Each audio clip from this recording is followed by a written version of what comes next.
So, from watching the WrestleMania 40 documentary as well as WWE Unreal, we know that around this time is when Triple H and his goons of a creative team are penciling what should be the WrestleMania card. And since we're around that time now, we're in early November, I want to create what I think should be the WrestleMania 42 card based on what's currently going on right now. So let's start it off. Night one. Let's get this out the way right now.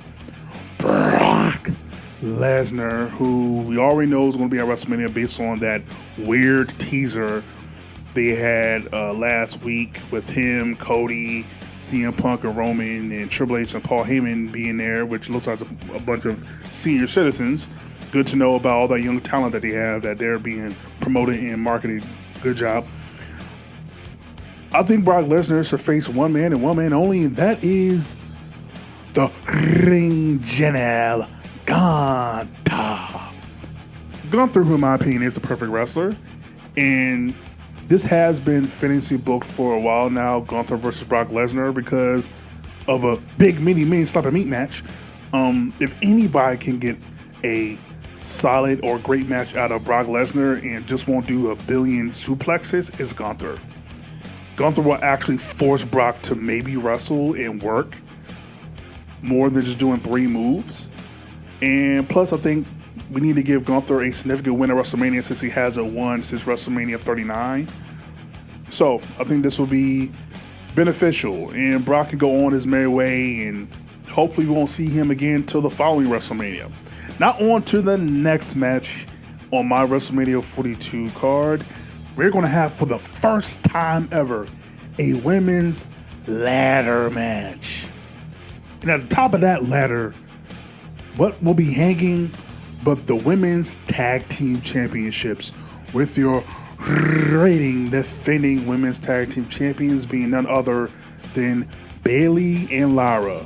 Calling back to them last year, not being able to team up because Bayley got injured or got taken out. Well, now they're going into WrestleMania defending those tag team titles that they couldn't last year. And they'll be defending those titles versus Roxanne and Raquel, hopefully no longer part of the Judgment Day, but they probably still will be, versus a returning Liv Morgan, who should be broken away from the Judgment Day and going on to do her own thing, but will have a new partner in Tiffany Stratton. I think Liv and Tiffany could be a cool little team up, the Blonde Squad, or whatever you want to call them. And I think this 3-team, 6-person ladder match will be dope, since we didn't get it last year with the tag teams on SmackDown. Let's do it here. And I think Bayley and Lara should retain. And when they do lose those tag team championships, it should be a fresh up-and-coming team, probably from NXT. But following this match, I have the Intercontinental Championship match with your reigning, defending Intercontinental Champion being none other than Big Bronson Reed. Yes, Bronson Reed should be your Intercontinental Champion going into WrestleMania with Paul Heyman by his side, going up against someone that might be even bigger than him because he's the ruler, Oba Femi.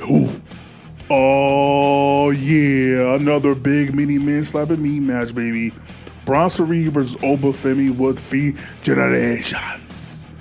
And I think it's here where Oba not only has his WrestleMania debut, but wins his first ever title on the main roster by defeating Bronson Reed to become your new Intercontinental Champion. Next, we have the Sami Zayn Open Challenge. It was very difficult to find something to do for both Sami and another person I will talk about for night 2. But Sami, I'm like, I have nothing for Sami Zayn to do. Like, I don't want to put him in the title picture because I just don't feel like that's kind of came and went in terms of, actually, I feel like you know what? Even though I'm not booking prior to WrestleMania, I do feel like Saturday night's main event is in Canada. I'm like, just give Sami Zayn a title win, a Saturday Night's Main Event versus whoever the champion is. Give him a nice little like month run and then lose it at like Elimination Chamber. But just give Sami just give him that feeling like Mick Foley. Like in my opinion, Sami Zayn is this era's Mick Foley.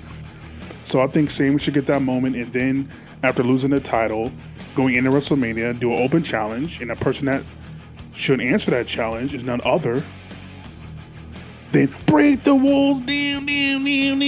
Chris Jericho making his return to the WWE, not at the Rumble, because we already did that. Chris Jericho has already made his return to the Rumble multiple times. That's nothing new, nothing fresh, and Jericho is always about doing something new, something fresh. So why not answer an open challenge, and him and Sami Zayn can go ahead and have a match. I don't really care who wins, but I think because Chris Jericho is coming back, I don't need him to win. I don't think that really does anything. Just for him to come back, have a WrestleMania moment, and Sami Zayn can go on to beat him, and I think that would just be cool. Following Sami Zayn's open challenge, we have your Women's United States Championship match between your challenger, Alexa Bliss, and your champion, Charlotte Flair. So I do think Charlotte and Alexa Bliss eventually should feud, with Alexa Bliss being the one to turn on Charlotte, because Charlotte finally is likable and people have connected to her because she's not in the title picture. I think having Charlotte be the one to eventually win the United States Championship and then Alexa Bliss be the one to turn on her, I think would be kind of unexpected, because we all expect Charlotte to be the heel, and I think because Charlotte is being vulnerable and showing her personality, and she's likable when she's allowed to just be her. I think we need to build the prestige of these mid-card titles for the women, so that when you put it back on a mid-carder, that it means something. So I think you do Charlotte versus Alexa at WrestleMania, with Charlotte retaining, getting her lick back and her get back, versus Alexa, who did turn her back on her. Next, we have a no-holds-barred match between the legend killer Randall Keith Orton versus Jacob Fatu. So in my brain, the way we set this up is kind of similar to what happened between Kevin Owens and Randy Orton, but this time, going back to a couple weeks ago, Jacob Fatu got taken out, and it's a whole whodunit. WWE loves, Triple H loves his whodunit. Have Randy Orton be the one that took out Jacob Fatu. Orton eventually turns his back on Cody, wins the title, has a mini title reign until February, where Jacob Fatu either costs Randy the title or some of that nature, to where Jacob Fatu and Randy are feuding going into WrestleMania, with finally having a one-on-one match, a no-holds-barred match, where Jacob Fatu can get a major win at WrestleMania and continue his momentum that kind of was halted with that whole Solo Sikoa feud. And yeah, I think your Samoan werewolf, Jacob Fatu, is on to bigger and better things after taking down the former legend killer and Randall Keith Orton at WrestleMania. Following this, we have the semi-main event of night one of WrestleMania in Las Vegas. We have, for the Women's World Heavyweight Championship, we have your challenger and the person that won the Elimination Chamber in Chicago for the first time in her career. Winning Elimination Chamber, we have Rhea Bloody Ripley. Rhea Ripley, who is in her fourth straight women's title match at WrestleMania, and she's going on to challenge none other than the reigning, defending Women's World Heavyweight Champion and Stephanie Foucault. I was really thinking about it. As much as I want to do Rhea and Bianca, I just given up on that. And plus, I think we need to rebuild Bianca up before we get to that match. So yeah, I've given up on that at this point. And plus, I think Stephanie versus Rhea, I think it's such a mirror match in terms of their aura, in terms of their style. I think this would be a hell of a match to do, to where anyone could believably win. And also, anyone winning is a great choice, whether it's Stephanie retaining or Rhea winning back a title that she hasn't held since, February or March of last year. And even with that being said, I think Rhea should lose here. I think not only do you put over Stephanie as one of your top women now by beating the likes of a Rhea, because let's be honest, unless Stephanie beats a Charlotte, a Becky, or a Rhea or a Bianca, I still don't think she'll be recognized as a top woman in the division. Even though she beat Io, you still need to be one of the stablemates, like I stated before. And so with her being the Rhea at WrestleMania, that really puts her at the top of the division. And with Rhea, I think the story should be she should not win that title again until she beats the likes of Bianca or Io. That should be her story. She does not win that title again until she beats a Io or Bianca. And so that should be the story in my opinion. And again, Stephanie Victoria should retain her women's heavyweight championship at WrestleMania, at our first WrestleMania of her career. And in the main event of WrestleMania Night 1 in Las Vegas, Nevada, we have, starting off for the last time ever, AJ Styles wrestling at WrestleMania, looking to become world champion one last time. But AJ Styles not alone, as he will have some company, as he will be going against the winner of what should be the 2026 Royal Rumble in Saudi Arabia, LA Knight. Yeah, LA Knight, who I think undoubtedly it is time, bro. It is time. Y'all have waited and waited and waited and waited and waited and waited and waited and waited for so long. Since the summer of 2023, we have been waiting for you to finally crown LA Knight.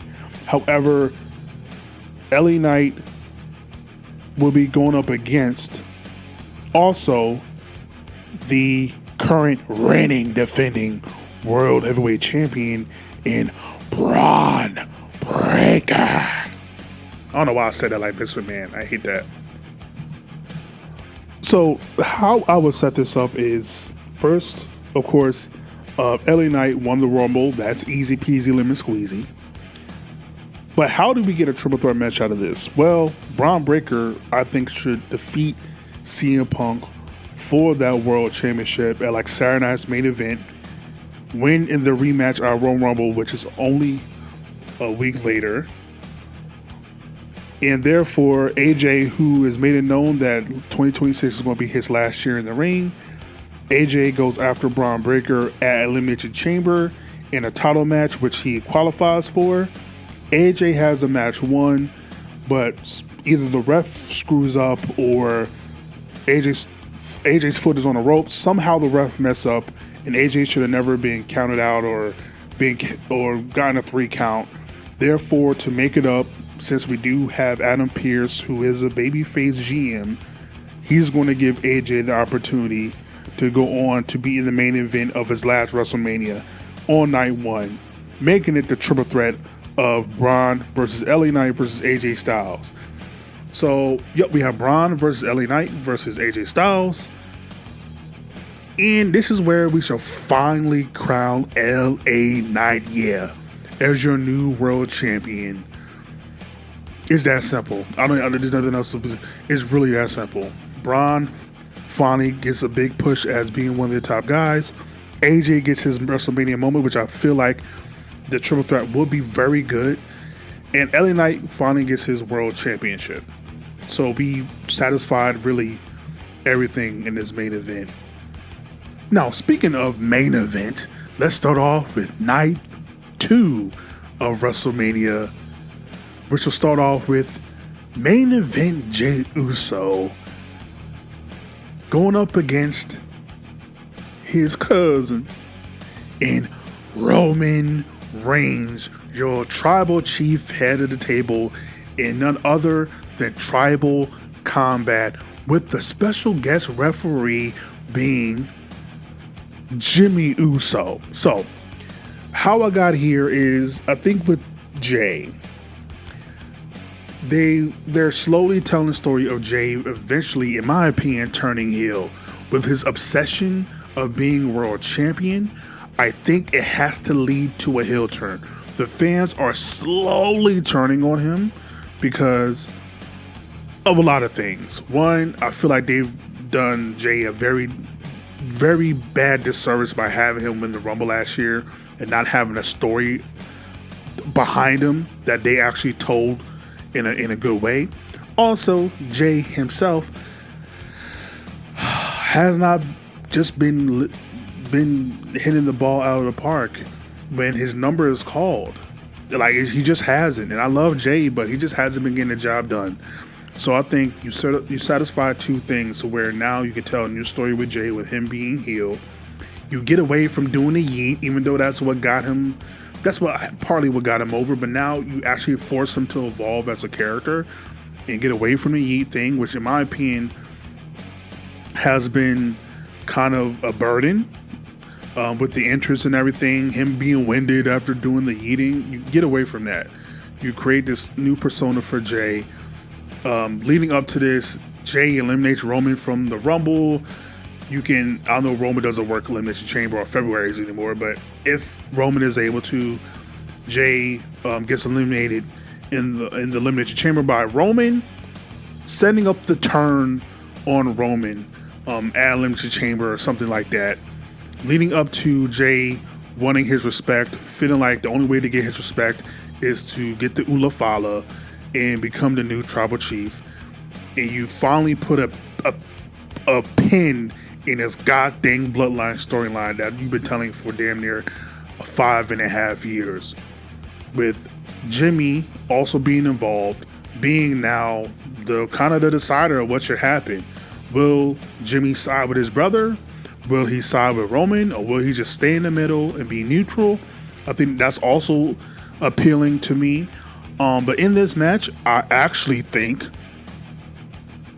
you have Jay beat Roman straight up. No funny stuff.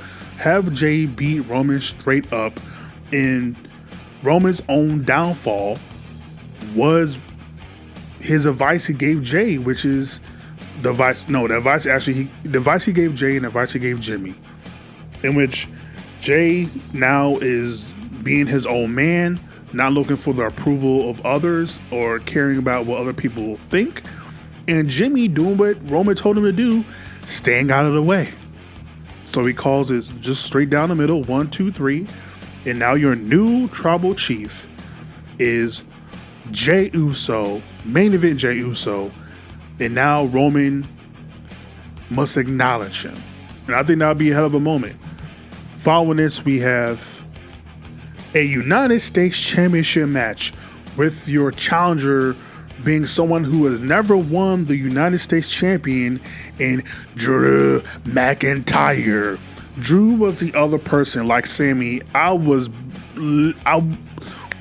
could not figure out what to do with Drew, because as much as I want him to win the title, which I low-key think he should before WrestleMania, also is like the top story surrounding the world titles, I don't think will have Drew in it. So I think Drew going after a title that he's never won, I think is an appealing story. And going up against the champion who has been champion for up to, I think at this point, 6 months, should be Dragon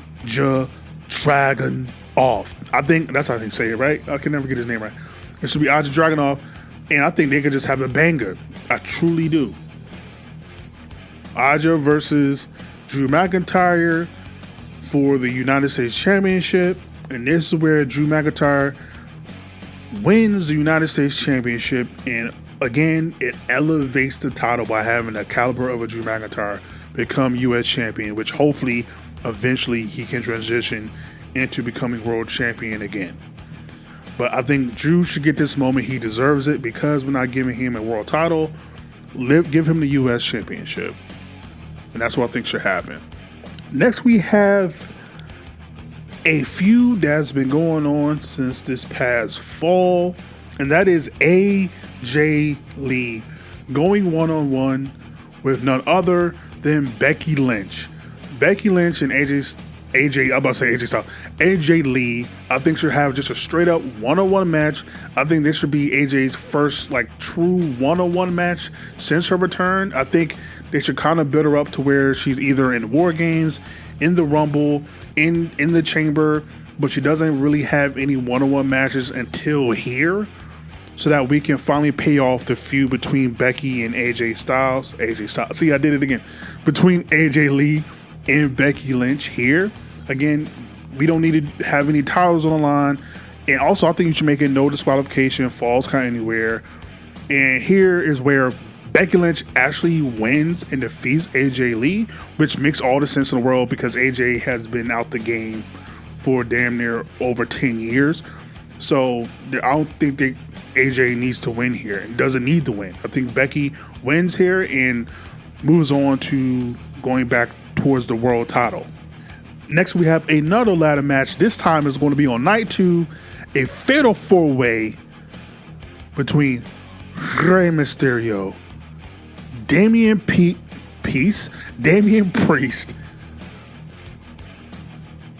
Penta, and your reigning defending AAA champion in Dirty Dominic Mysterio. Now, I know some people might be side-eyeing me right now, like, you really gonna have the AAA championship defended at WrestleMania?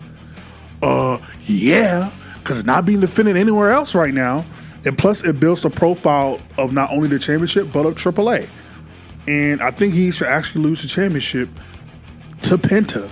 Penta, who has now been in the WWE for a year and has not won any championship at all. I think it's kind of wild, to be honest. I think he should have won the IC title a long time ago, but everybody loves Dirty Dom, and I think Dirty Dom is cool, but a little bit overrated. Like, people are really under like he's like God's gift to wrestling. I'm like, bro, I saw Eddie in his prime. Like, he's no Eddie on the mic or in the ring, but I love that Dirty Dom gets his persona at the same time. So it's like whatever. But people are like, oh my God, he's the greatest thing. Like, please, but cool. But yeah, I think Penta winning the AAA championship and now doing his own thing in AAA and kind of being the new face of it, I think would be cool. So yeah, I think that's what should happen. Because Cero Miedo. Next, for the Women's Intercontinental Championship, we have your challenger, the Genius of the Sky, Io Sky, versus now her most bitter rival in You're Not Ready for Asuka, with Kairi Sane. I think this needs to be your feud. Originally, I was going to have this for the world title, but I'm like, realistically, there's just no way that's going to happen because Rhea needs to do something, and I don't think we need to do another triple threat between Asuka, Io, and Rhea. Like, we don't need to do that. So let's, again, elevate these mid-card titles. Put the IC title on Asuka. I think Maxine probably should eventually beat Becky for the title. Asuka beats Maxine, and then you set that up. And this might be controversial, but I have Asuka actually beating Io at WrestleMania. Io, in this story, makes Asuka her superior, right? The person that got her in wrestling or got her foot in the door at WWE, and that needs to be the story. So you can't have Io out the gate beat her one-on-one. That needs to be a struggle. That needs to be Io's story, that she can't defeat Asuka. Just like Rhea can defeat Io, Io can defeat Asuka. Asuka retains the Women's Intercontinental Championship. Following this, we have another women's match for another championship, but this time it's the Women's WWE Championship. Your reigning defending champion in Jade Cargill, A Storm Is Coming, versus your only second two-time Women's Royal Rumble winner in a returning Bianca Belair. Bianca Belair finally makes a return, fingers crossed, no pun intended, finally healed up, and takes on the one person that I think makes all the sense in the world. Naomi said a long time ago the reason why she attacked Jade is because she felt Jade was not genuine and did not actually care for Bianca. And I think you tell that story that through this whole entire time that Bianca has been out, Jade has not talked to her once, has not hit her up once, has not seen how she was doing once. Meanwhile, Naomi, the entire time, reached out to her and tried her best to be a great friend. And you do tell the story because now Jade is heel. Yeah, Jade did not care about Bianca. She used Bianca and Naomi to get light and to be relevant. And so now you tell the story of Bianca going after Jade, who is the true powerhouse of the women's division. Jade, who has been dominant since being champion. Bianca, who, when she was a singles competitor, was also dominant. Who's going to win? Bianca still has not lost one-on-one at WrestleMania. And Jade, now going into her third WrestleMania, has not lost. So you tell that compelling story as well. And here is where I might, again, it might be controversial, but I have Bianca defeat Jade. I think you're going to get everything you can out of Jade up to this point. I don't think there's really much else you can do. I think you still tell the story that Bianca has not lost one-on-one at WrestleMania. Even though it doesn't sound as sexy as she's never been pinned or submitted, which that should have been the freaking story. I still can't believe they had her get pinned at WrestleMania. That's so freaking stupid. But this is the best we can do. And I think Bianca winning the title will revitalize the women's division. And hopefully she has new challengers for her title once Bianca wins it at WrestleMania. And last but not least, third time's a charm. We have your challenger winning Elimination Chamber for the first time in his career. Cody Rhodes.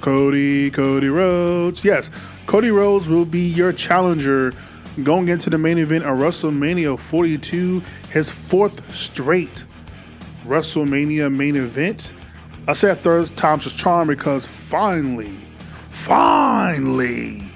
we do Cody Rhodes versus CM Punk in the main event of WrestleMania, something that they have teased for now going on 3 years in a row. The way this gets all set up is CM Punk is your World Heavyweight Champion going into Royal Rumble. However, Cody is no longer your champion because he loses the title to Randy Orton, because Randy Orton does turn on Cody, does turn heel. And so Cody is the one that says he's going to win the Rumble again and is going to go after Orton, who is your WWE champion. And that's where CM Punk comes out and says, so you're going to go after Orton, but not after me? Why? Are you afraid? So you set that up, right? And then do the little spiel again. You set it up to where Punk loses the World Heavyweight Championship to Braun Breaker, loses in the rematch at Royal Rumble, even tries to get into the Rumble, loses again. So now it seems like there's no outlet for Punk to main event. However, he cashes in a favor. How he gets a favor, I don't know. But somehow he gets some type of favor from the SmackDown GM to be able to challenge Randy Orton for the WWE Championship in Chicago, in his hometown. And you set up where Cody is in Elimination Chamber. He wins the Elimination Chamber. And now it's the question of who will Cody face? Randy Orton or CM Punk. And CM Punk wins the WWE Championship in Chicago, setting up CM Punk versus Cody Rhodes in the main event of WrestleMania. And you tell the story of who is truly the best in the world, who is truly the face of the company, who is the true revolutionary, who deserves to be the guy there in the company. And I think it should be a babyface versus babyface. And at WrestleMania, Cody Rhodes wins. I think you kind of do the inverse where people expect Cody to do what Cena did last year, but he doesn't. And Punk questions Cody because Cody does somewhat have more heel tendencies, while Cody's trying to prove to CM Punk, to the fans, that he is still the guy in the white hat. He is still the good guy in the story. And you, again, tell just who is the absolute best. It's a Rock Austin situation. To me, this is the closest we ever get to a true Rock Austin feeling of who is the guy. And Cody is the guy, and he wins the title back at WrestleMania. And Punk finally gets his true WrestleMania main event. Cody gets the title back and hopefully comes out of this match refreshed, as he's been challenging for the title for 5 months. And the chase is always better than when the guy has the title. So now that Cody Rhodes has been chasing the title, he defeated CM Punk in the main event. Hopefully that puts a new coat of paint on Cody. And maybe down the line eventually he does turn heel, but again, not yet. And that's how you end WrestleMania 42. But let me know what you think of my card. How would you book WrestleMania 42 at this particular point with everything going on? Like, comment, subscribe, share all the things are the things. Welcome to the High Beach. This is Hayes Arcade, your hardcore casual fan. And if you're not down with that, I got 2 words for you.